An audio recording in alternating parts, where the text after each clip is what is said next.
በስመ አብ ወወልድ ወመንፈስ ቅዱስ አሃዱ አምላክ አሜን። ስብሐት ለእግዚአብሔር አምላክነ ዘበአማን ለዘሐወፀነ እምአርያም ወፈቀደ ከመ ያውርሰነ መንግሥቶ ዘላለም። ከላይ ከአርያም ከሰማይ መጥቶ ለጎበኘንና ሰማያዊት ርስቱን መንግሥተ ሰማያትን እንድንወርስ ስለፈቀደልን ለአምላካችን ለቅዱስ እግዚአብሔር ክብር ምስጋና ይግባው። የተወደዳችሁ የልዑል እግዚአብሔር ቤተሰቦች የእናታችን የእመቤታችን የቅድስት ድንግል ማርያም የቃል ኪዳን ልጆች የቅዱሳን ሁሉ ወዳጆች ክቡራን ሊቃውንተ ቤተ ክርስቲያን መምህራን ወንጌል አበው ካህናት አሃው ዲያቆናት መዘምራን መዘምራት በዚህ ዕለት ጨለማውንም ብርዱንም ሳትሰቀቁ የሚበልጠውን እግዚአብሔርን በረከት ሽታችሁ በዚህ በቅድስናው ስፍራ እግዚአብሔርን ለመማፀን እመቤታችን ቅድስት ድንግል ማርያምን ደጅ ለመጥናት እግዚአብሔር የሚናገረውን ቃል ለመስማትና እርሱም የሚሰጠውን በረከት ለመቀበል በዚህ ቅዱስ ስፍራ የተገኛችሁ ምእመናን ምእመናት በልዑል እግዚአብሔር ስም እንደምን ቆያችሁ? ምስጋና የባህሪ ገንዘቡ የሚሆን የቅዱሳን አምላክ ቅዱስ እግዚአብሔር በቸርነቱ ጠብቆ ለዚህ ዕለትና ሰዓት ስላደረሰን ስለማይነገር ስጦታው ክብር ምስጋና ለእርሱ ይሁን። ሰዓታችን ሄዷል። ብዙዎቻችን እንግዲህ እስካሁን ቀደም ብላችሁ የመጣችሁ ሰዎች በሚገባ ተምረናል። በትርህን በእጅህ ያዝ ብለው በእውነት አባታችን ቃለ ሕይወት ያሰማልን የሰማነውን በልቡናችን ያሳድርብንና በሚገባ አስተምረውናል። እመቤታችን ቅድስት ድንግል ማርያምን በእደ ልቡናችን ይዘን እንድንኖር እንድንጓዝ መስቀሉን እንድንይዝ በብዙ ምሳሌ በብዙ ማብራሪያ በሚገባ አስተምረውናል። አሁን እንደው እኔም ስለተማርኩ በጣም ደስ ብሎኛል። እግዚአብሔር ይመስገን። ስለዚህ ትንሽ ደቂቃ እንነጋገርና ስለመሸ ቅዝቃዜም ስላለ ወቅቱም በጊዜ መግባት ስለሚያስገድደን ወደ ቤታችን እንሄዳለን። በምንቆይበት ጥቂት ጊዜ ግን የምንማርበት የትምህርታችን ርዕስ በአንደኛ ቆሮንቶስ ምዕራፍ 10 ቁጥር 32 ላይ ወኩሎ ዘተገብሩ በአኮቴተ እግዚአብሔር ግበሩ የምታደርጉትን ሁሉ ለእግዚአብሔር ክብር አድርጉት የሚል ይሆናል። ርዕሳችን ይሄ ነው።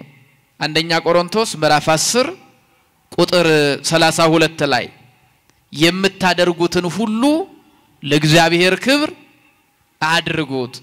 እስኪ ቃሉ ከልቡናችን ሲወጣ ሲወርድ እንዲኖር ትዝ እንዲልና ሁሉ ጊዜ እንድናስታውሰው በአንድ ላይ ተናገሩት። የምታደርጉትን ሁሉ በሉሲ ለእግዚአብሔር ክብር በላችሁ አድርጉት። እስኪ ድገሙት እናንተ። የምታደርጉትን ሁሉ በሉሲ ለእግዚአብሔር ክብር በላችሁ አድርጉት። እግዚአብሔር በአንደበታችን የተናገርነውን ቃል በልቡናችን ሰሌዳ ላይ እንዲጽፍልን የሱ መልካም ፈቃዱ ይሁንልን። ይሄንን ቃል የተናገረው ሐዋርያው ቅዱስ ጳውሎስ ነው። እንግዲህ ይሄን ቃል ያነሳንበት ምክንያት የዛሬው ዕለት የዛሬው በዓል በእውነት ታቦተ ጽዮን በፍልስጤማውያን ከተማ ተማርካ ገብታ የፍልስጤማውያንን ጣዖት ዳጎን የሚባለውን ጣዖት የሰባበረችበትን ዕለት ነው የምናከብረው። ይሄንን ዕለት ስናከብር ደግሞ አባቶቻችን ውሃን ከጥሩ ነገርን ከስሩ ይላሉና ታቦተ ጽዮን ለምን ተማረከች? ለምን እስራኤላውያን ተማረኩ? የማይሸነፉት ሰዎች የማይበገሩት ሰዎች በሰልፍ ኃይለኞች የነበሩት ሰዎች ለምንድነው የተማረኩት? ለምን ታቦት ውስጥ ተማረከ? እግዚአብሔርንስ እግዚአብሔርስ የነን ነገር ለምን ፈቀደ? ለምንድነው ከክብራቸው የተዋረዱት ስንል ለዚህ ዋነኛ ተጠያቂዎቹ በዘመኑ ካህናቱ ነበሩ። ምኖቹ ነበሩ? ካህናቱ። ካህናቱ በቤተ እግዚአብሔር የሚያገለግሉ ካህናት አፍኒንና ፊናስ የሚባሉ ካህናት የሚያገለግሉት እግዚአብሔርን ነው። የሚውሉት የሚያድሩት በእግዚአብሔር ቤት ነው። የተሰየሙት ለአገልግሎት ነው። ማን ለማገልገል? እግዚአብሔርን ለማገልገል። እግዚአብሔርን ለማገልገል ተሾመው፣ እግዚአብሔርን ለማገልገል ተሰይመው የሚያገለግሉት ግን ራሳቸውን ነበር። ማን ነበር የሚያገለግሉት? እግዚአብሔርን እያገለገሉ በእግዚአብሔር ቤት እያገለገሉ ራስን ማገልገል አይከብድም? የተሾሙት ለእግዚአብሔር ቤት አገልግሎት የሚያገለግሉት ግን የራሳቸውን ፈቃድ። እስኪ ዝም በላችሁ አስቡት። የማን አገልጋዮች ናቸው? አገልጋይ ሁላችንም መቼም ምንሰራበት መስሪያ ቤት ይኖራል። ወይም ደግሞ ቀጥረን የምናሰራቸው ሰራተኞች ይኖራሉ። ቀጥራችሁ የምታሰሩ ሰራተኞቻችሁ የሚሰሩት እንደራሳቸው ፈቃድ ነው እንደናንተ ፈቃድ ነው? ቀጥረው የሚያሰሯቸው ሰዎችን ፈቃድ ነው አይደል የሚሰሩት? ተቀጥረን መንግስት መስሪያ ቤት ተቀጥረን የምንሰራ ሰዎች፣ ግል መስሪያ ቤትም ተቀጥረን የምንሰራ ሰዎች የምንሰራው እንደ ቀጣሪዎቻችን ፍላጎት ነው እንደኛ ፍላጎት ነው? እሺ ቀረብ እናድርገው ደግሞ እቤታችሁ የሚያገለግሏችሁ ልጆች አሉ። በር የሚከፍቱ የሚዘጉ፣ ምግብ የሚያበስሉ፣ ቤት የሚያጸዱ። እነዚያ ቤት የሚያገለግሉ አገልጋዮቻችሁ የሚሰሩት እንደነሱ ፈቃድ ነው ወይስ እንደናንተ ፈቃድ ነው? በአጭሩ አገልጋዮች እንደሚያገለግሉት እንደ ቀጣሪዎቻቸው እንደ ጌቶቻቸው ፈቃድ ያገለግላሉ እንጂ እንደራሳቸው ፈቃድ አያገለግሉም። አንድ የቤት ሰራተኛ እመቤቷ ቀጣሪዋ ባለቤቷ ይሄን አድርገሽ ስሪ ብላት እንደ ፈቃዷ ካልሰራች በማግስቱ ዛቤት አትገኝም። እኛም የእግዚአብሔር አገልጋዮች ከሆንን እንደማ ፈቃድ ነው ማገልገል ያለብን። እንደማ ፈቃድ ቅዱስ ጳውሎስ ይሄንን ቃል እንዲህ በማለት ያመጣዋል። በዚህ በሮሜ መልእክቱ ላይ ሮሜ ምዕራፍ 12 ቁጥር 1 ላይ እንግዲህ ወዳጆቼ ሆይ ሰውነታችሁን እግዚአብሔርን ደስ የሚያሰኝና ሕያው ቅዱስም መስዋዕት አድርጋችሁ ታቀርቡ ዘንድ በእግዚአብሔር ርኅራኄ እለምናችኋለሁ አለና ይሄውም ለአእምሮ የሚመች አገልግሎታችሁ ነው አለ። ምናችሁ ነው? አሁን አገልግሎት ምንድነው ካልን ቅዱስ ጳውሎስ የተናገረው ማየት በቂ ነው። ሰውነትን እግዚአብሔርን ደስ የሚያሰኝና ሕያው ቅዱስም መስዋዕት አድርጎ ማቅረብ ነው። አገልግሎት ማለት ሰውነትን ለማን ማቅረብ ነው? ለማን ማቅረብ? ለእግዚአብሔር ማቅረብ። አገልግሎት ማለት አገልግሎት ለእግዚአብሔር ሰውነትን ማቅረብ ከሆነ ስናቀርበው ደግሞ እግዚአብሔርን ደስ እንዲያሰኝ አድርገን ማቅረብ ማለት ነው። ማን ደስ እንዲያሰኝ? ሰውን አይደለም፣ ባለስልጣናትን አይደለም፣ ባለሀብቶችን አይደለም፣ አድናቂዎችን አይደለም። ማን ደስ እንዲያሰኝ? እግዚአብሔርን ደስ እንዲያሰኝ ሕያው ቅዱስም መስዋዕት አድርጎ ለእግዚአብሔር ማቅረብ ነው። ሰውነትን ማቅረብ ካለን ደግሞ ነፍስንም ስጋንም ለእግዚአብሔር ምን ማለት? ማቅረብ መስጠት። ለእግዚአብሔር ሰውነታችንን ከሰጠን በኋላ እግዚአብሔር እንደፈለገ አድርጎ ይጠቀምበት። ቢፈልግ ጠራጊ አድርጎ ይጠቀምበት፣ ቢፈልግ ባራኪ አድርጎ ይጠቀምበት። ከኛ የሚጠበቀው ሰውነታችንን እግዚአብሔርን ደስ የሚያሰኝ መስዋዕት አድርጎ ምን ማለት ነው? ማቅረብ ነው። ስለዚህ ለእግዚአብሔር ሰውነትን ካቀረብን ደግሞ እግዚአብሔር እንደሚፈልገው እግዚአብሔር እንደሚወደው አድርጎ ማገልገል ነው አይደለም? ነገር ግን በዚያን ጊዜ በእግዚአብሔር ቤት የተሾሙት አገልጋዮች ካህናቱ የሚሰሩት እንደነሱ ፈቃድ ነው። የእግዚአብሔር ፈቃድ ሌላ ነው፣ እነሱም እንደሚፈልጉት ደግሞ ያደርጋሉ። ስለዚህ በዚህ በአንደኛ ሳሙኤል ምዕራፍ 2 ቁጥር 12 ላይ ሲገልጣቸው አፍኒንና ፊንሐስን እንዲህ ይላል፣ በእግዚአብሔር ቤት እየኖሩ እግዚአብሔርን እያገለገሉ ምናምንቴዎች ስለነበሩ እግዚአብሔርን አያውቁም ነበር ይላል። ሰምታችሁኛል? በማ ቤት እየኖሩ? በእግዚአብሔር ቤት እየኖሩ ማንን እያገለገሉ? እግዚአብሔርን እያገለገሉ ማንን አያውቁም ነበር? ከባድ ነው። እንዲህ ከመሆን እግዚአብሔር ይሰውረን።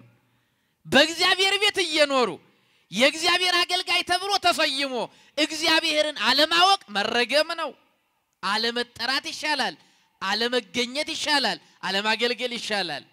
ቅድም አባታችን ሲያስተምሩ ሰምታችኋል። እግዚአብሔር እስራኤላውያንን ከግብጽ እንዲወጡ ሲናገር ሙሴን ምንድነው ያለው? በምድረ በዳ ያገለግለኝ ዘንድ ሕዝቤን ልቀቅ አለ። ሕዝቤን ምን በል? ልቀቅ፣ ያገለግለኝ ዘንድ። ስለዚህ እግዚአብሔርን እንዲያገለግሉ የተሾሙ አፍኒንና ፊንሐስ እግዚአብሔርን ለማገልገል ተሰይመው እግዚአብሔርን አያውቁትም፣ ፈቃዱን አያደርጉለትም፣ የራሳቸውን ፈቃድ ይፈጽማሉ፣ እግዚአብሔርን አስቀየሙት። በዚህ የተነሳ ታቦተ ጽዮን ተማረከች፣ አፍኒንና ፊንሐስም ሞቱ፣ ተቀሰፉ። ስለዚህ አገልግሎት እግዚአብሔርን ደስ የማያሰኝ ከሆነ አለማገልገል ይሻላል። ለዚያ ነው ቅዱስ ጳውሎስ የተናገረውን ቃል ያነሳነበት ምክንያት። ቅዱስ ጳውሎስ የሮሜን ምእመናን አስተምሮ አሳምኖ አጥምቆ ቤተ እግዚአብሔር ሰርቶ አስረክቦ የሚያስተምር ካህን ሾሞ ከሄደ በኋላ ያስተማራቸው ሰዎች የቅዱስ ጳውሎስን እግር መውጣት ተከትለው እርስ በርሳቸው ተለያዩ ይላል። ምን ሆኑ? ተለያዩ። ልብ በሉ። በቆሮንቶስ ከተማ ገብቶ ከጽንሰቱ ጀምሮ እስከ እርገቱ ድረስ ያለውን ትምህርት አስተማራቸው። ያደረገውን ተአምራት ነገራቸው። ያደረገውን ምግባር ትሩፋት ነገራቸው። አመኑ፣ ተመለሱ፣ ተጠመቁ፣ ቤተክርስቲያን ተከለ፣ ካህን ሾመ። ሌላውን ለማስተማር ሲሄድ እንደዛ ያስተማራቸው ሰዎች ተለያዩ። የተለያዩት ደግሞ ይሄኛው ይበላል ይሄኛው አይበላም፣ በመብል ምክንያት ተጣሉ። አንዳንዶቹ ደግሞ እኔ የአጵሎስ ነኝ፣ እኔ የኬፋ ነኝ፣ እኔ የጳውሎስ ነኝ፣ ተለያዩ። መለያየት በመካከላቸው ተፈጠረ። ሁሉም ለማሸነፍ መጣደፍ ጀመረ። አንዱ አንዱን ለመጣል፣ አንዱ እውነተኛ መስሎ ለመታየት፣ እኔ እበልጣለሁ የሚል በዛ በቆሮንቶስ ከተማ። በዚህ ጊዜ ቅዱስ ጳውሎስ እንዲህ አላቸው፣ በአጭሩ በእናንተ መካከል መለያየት እንዳለ ሰምቻለሁ። እኔ የጳውሎስ፣ እኔ የአጵሎስ፣ እኔ የኬፋ፣ እኔ የክርስቶስ የምትሉም አላችሁ። ለመሆኑ ጳውሎስ ምንድነው? አጵሎስስ ምንድነው? ጳውሎስ ተከለ፣ አጵሎስ አጠጣ፣ እግዚአብሔር ያሳድጋል አለ። ማን ያሳድጋል? ምን እያላቸው ነው? እኔ ባስተምራችሁ አጵሎስ ቢያጸናችሁ የጽድቃችሁን ዋጋ የሚሰጣችሁ ማን ነው? እግዚአብሔር ነው። እኛም ላስተማርንበት እግዚአብሔር ዋጋችንን ይከፍለናል። እናንተም ተምራችሁ በሃይማኖታችሁ ጸንታችሁ ለኖራችሁበት ፈቃዱን ለፈጸማችሁበትም እግዚአብሔር ዋጋችሁን ይሰጣችኋል። ስለዚህ ዋጋ ከሰው ሳይሆን ከማን ነው የሚገኘው? ከእግዚአብሔር። የአገልግሎትን ዋጋ ማግኘት የሚቻለው ከማ ብቻ ነው? አሁን ልብ በሉ። ቁጭ ብሎ የተማረም ቆሞ ያስተማረም የሰጠም የተቀበለም ሁሉን ማን ያከብረዋል? እግዚአብሔር ያከብረዋል። ስለዚህ አገልግሎታችሁ ሲላቸው ነው እኔ እበልጣለሁ አትበሉ። በሃይማኖት ጎዳና ላይ ቆማችኋል። ሁላችሁም የምትፈካከሩት በሃይማኖት ስም ነው። እንግዲህ አለ የምታደርጉትን በሙሉ ለእግዚአብሔር ክብር ብላችሁ አድርጉት አለ። የምታደርጉትን ሁሉ ለማክበር ብላችሁ አድርጉት፣ ለእግዚአብሔር ክብር ብላችሁ አድርጉት። አገልግሎታችሁ እግዚአብሔርን ደስ የሚያሰኝ እንዲሆን ብላችሁ አድርጉት። ሰውን ደስ እናሰኛለን፣ በሰው ዘንድ ግርማና ሞገስ እናገኛለን፣ ከበሬታ እናገኛለን፣ ዝና እናተርፋለን፣ ገንዘብ እናገኛለን ብላችሁ አትስሩ። የምታደርጉትን ሁሉ ለማክበር ብላችሁ አድርጉት፣ ለእግዚአብሔር ክብር ብላችሁ አድርጉት አለ። የምናደርገውን ነገር ለእግዚአብሔር ብለን የምናደርግ ከሆነ በረከት እናገኛለን። ለራሳችን ክብር ለራሳችን ዝና ለራሳችን ዕውቅና ለሀብት ለሌላ ነገር ወይም አገልግሎትን ለስጋዊ ጥቅም መጠቀም ደግሞ በእውነት እንደ አፍኒንና እንደ ፊንሐስ መከራ ቅስፈት ያመጣል አምላካችን እግዚአብሔር በእውነት የምናደርገውን ነገር ሁሉ ለእግዚአብሔር ክብር ብለን እንድናደርግ እግዚአብሔር በቸርነቱ ያገዘን አሜን አትሉ እግዚአብሔር ያገዘን ለማ ክብር ብለን እንድናደርግ ለእግዚአብሔር ክብር ስንጾም ለእግዚአብሔር ክብር ስንጸልይ ለእግዚአብሔር ክብር ስንሰራ ለእግዚአብሔር ክብር ስናደርግ ለእግዚአብሔር ክብር ልብ በሉ እያንዳንዳችን አሁን መቼም የካህናቱ ታሪክ ስለተነሳ አው እንደው ካህናቱ እኮ እንደው ቤተክርስቲያንን መጠቀም ያደረጓት ራሳቸውን ነው የሚሰብኩት የራሳቸውን ዕውቅና የራሳቸውን ሀብት ነው የሚሰበስቡት ብለን አይናችንን ወደ ካህናቱ ደግሞ እንዳናደርግ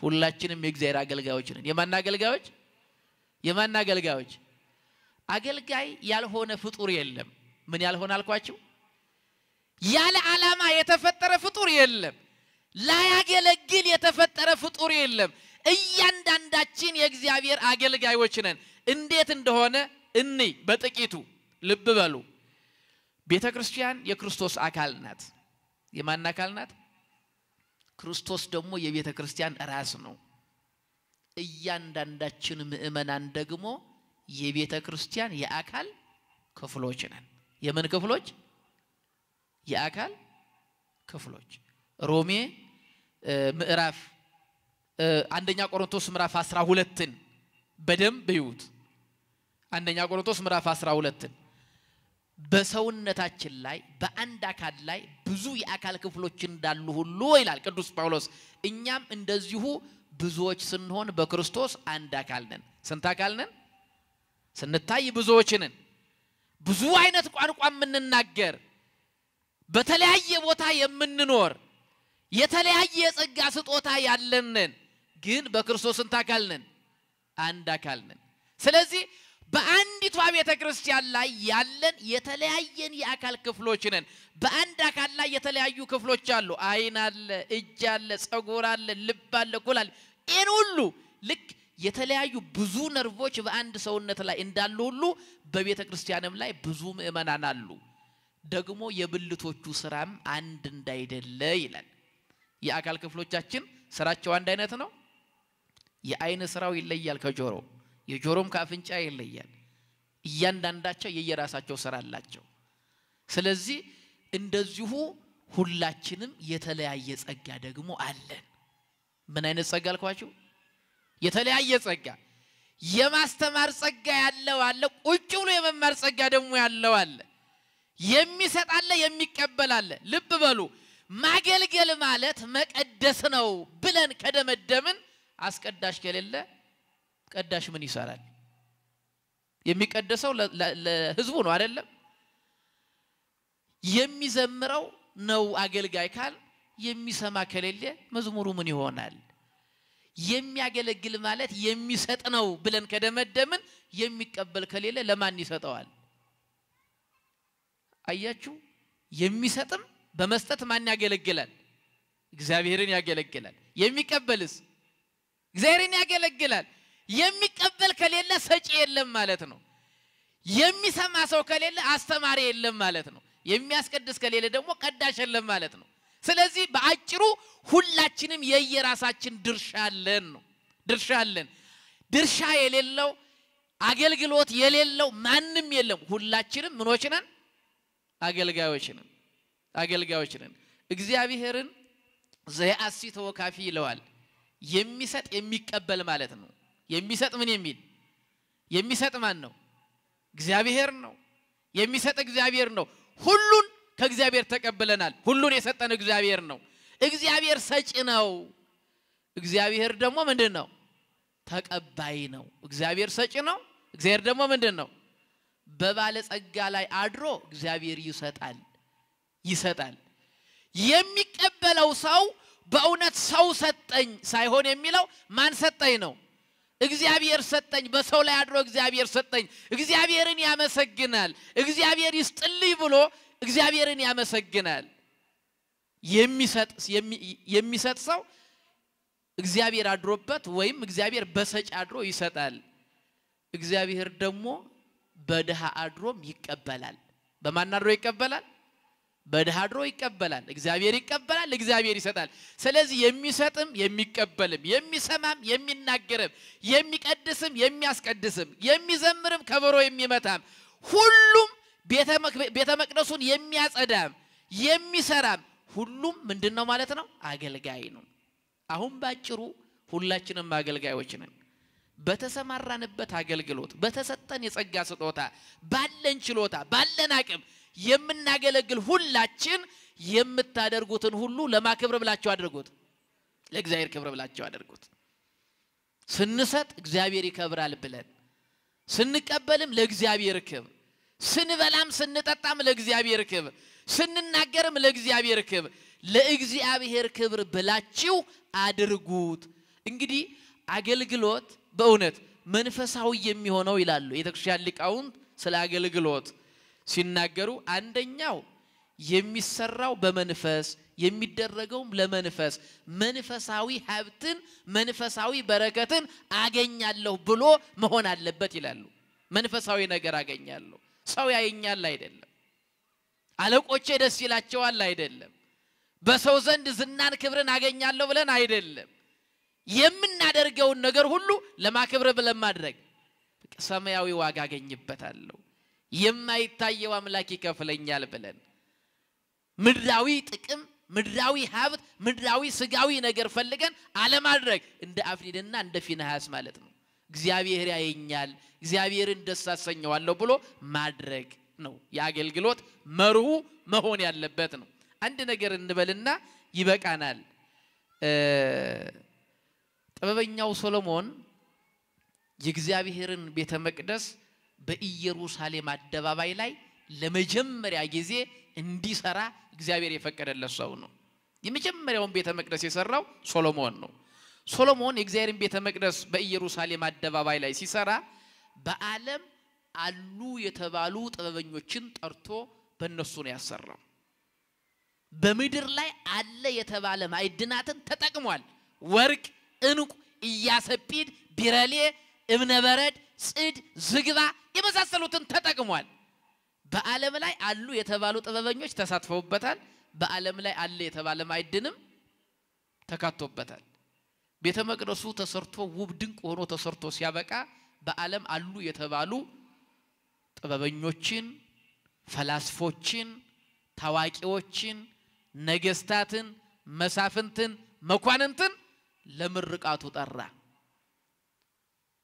የቤተ መቅደሱ ምርቃት ሲቀርብ በዓለም ላይ ያሉ ዝነኞች ሰዎች ወደ ኢየሩሳሌም መግባት ጀመሩ ዝነኛ ሰዎች ወደ ኢየሩሳሌም መግባታቸውን ያን ቤተ መቅደስ የሰሩ ጥበበኞች መሐንዲሶች ባዩ ጊዜ ስራችንንማ ማስተዋወቅ አለብን ብለው አሰቡ ምናችንን ስራችንን ምክንያቱም ስራችንን ካስተዋወቅን ምናልባት እንደዚህ አይነት ቤተ መቅደስ ማሰራት የሚፈልግ ሰው ቢኖር እንኳን እንጀራ ይወጣልናል ስለዚህ ጉልላቱን የሰራው ሰው እንዴት አድርጎ እንደሰራ በሩን የሰራው ሰው እንደምን እንደሰራ መሰረቱን የሰራው እንዴት እንደሰራ ራሳችንን ባጭሩ ማስተዋወቅ አለብን ብለው አሰቡ ለዚሁ ዓላማ የሚውል ቁመቱ 3 ክንድ ወርዱ 6 ክንድ የሆነ ትልቅ መድረክ ሰሩ ይላል ስራቸውን የሚያስተዋውቁበት ማለት ነው ያን ሰሩና በአደባባዩ ፊት ለፊት አቆመው ንግግር እንዲያደርግ የመጀመሪያውን ንግግር እንዲያደርግ ንጉሱን ሰሎሞንን ጋበዙት ይላል ማን ጋበዙት